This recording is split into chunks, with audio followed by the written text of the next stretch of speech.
place that's the most consistent in terms of the whole time that I've covered politics is that, in the almost 35 years that I've been doing this, is that the two biggest stories in my political career have been polarization and populism. Polarization, which is literally every year that I've done this, has gotten worse and worse. And I don't mean that in some moral sense or some normative sense. I mean that in the sense that if you chart out the members of Congress and give them a ranking in terms of how liberal or how conservative they are, for a long time in America, in any given Congress, you would have liberal Republicans who are more liberal than the most conservative Democrat and vice versa.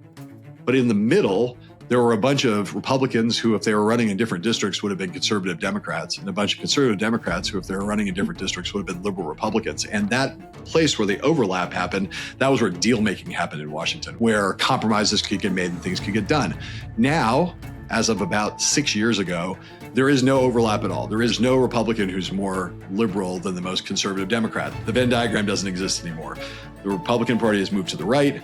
Democratic Party has moved to the left. As the parties have gotten more polarized, the Congresses have gotten less productive. Every 2 years, we say, this is the most unproductive Congress in the history of America. That's been going on for the past 10 or 12 years, where every single Congress is less productive than the one before it. And that has something to do with this polarization. And that is, therefore, kind of a consistent theme. Donald Trump has amped that up. The resistance to him is super intense in the Democratic Party and super intense, particularly on the left of the Democratic Party.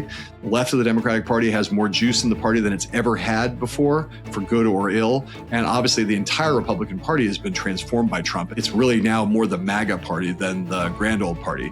Again, whether you like that or don't like that depends on your ideological point of view. But Trump has completely taken what the old Republican Party stood for and kind of tossed it out the window. It's become much more of an America First party, much more isolationist party.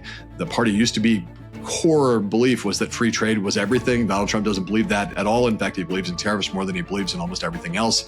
And so you have now this very populist Republican Party and a very populist left in the Democratic Party. So that's really consistent. It's where Trump has just sort of sped things up rather than change them in a kind of fundamental way.